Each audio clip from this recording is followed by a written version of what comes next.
Mabuhay, mahal na ako si Angelina Jean Viriola na nagmula sa BSTM1A. So, andito ako ngayon upang sagutin ang mga tanong na nagmula sa Google Form. So, first question is, what are the marks of reality and Buddhism? So, they have three marks of reality.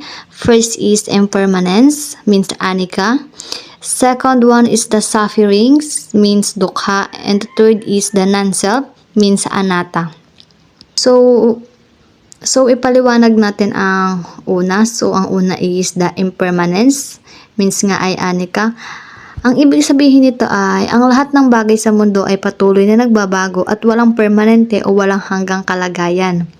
So, ang suffering naman, or dukha, ang buhay ay puno ng pagdurusa at hindi perpekto.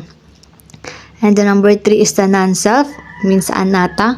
Walang permanenteng pagkakakilanlan o sarili sa mga bagay-bagay.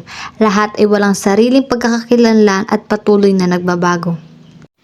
Then number 2, what are the truths according to Buddhist ethics?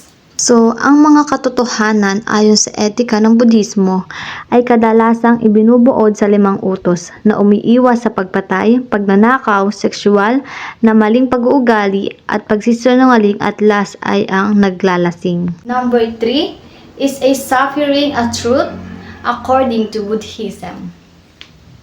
Yes, the suffering is true. Ang pagdurusa ay isang katotohanan ayon sa Budismo. Ang Budismo ay nagtuturo na ang buhay ay puno ng pagdurusa dahil sa impermanence ng mga bagay at sa mga kagustuhan at pag-attach ng tao sa mga ito. Question number 4, how to alleviate suffering? Ayon sa Budhismo, ang pagdurusa ay maaaring maibsan sa pamamagitan ng pag-unawa sa mga marka ng realidad tulad ng impermanence, pag-iwas sa pagka-attach ng mga bagay at paggamit ng tamang paraan ng pag-iisip at pagkilos. Ang pag-aaral ng Budhismo, paggamit ng meditasyon at pagsunod sa moral ng mga prinsipyo ay ilan sa mga paraan upang maibsan ang pagdurusa. Number 5, what is the karma according to Buddhism? Ano nga ba ang karma sa Budhismo? Ang karma ayon sa Budhismo ay ang batas na kahihinatnan o epekto ng mga kilos at gawa ng isang tao. Ito ay masasabi na ang mabuting kilos at gawa ay magdudulot ng magandang kahihinatnan. Samantala naman ang masasamang kilos at gawa ay nagdudulot ng masamang kahihinatnan. So, ang karma ay nagpapakita rin ng patuloy na pagbabago at pagkokonekta ng mga tao sa kanilang mga kilos at gawa.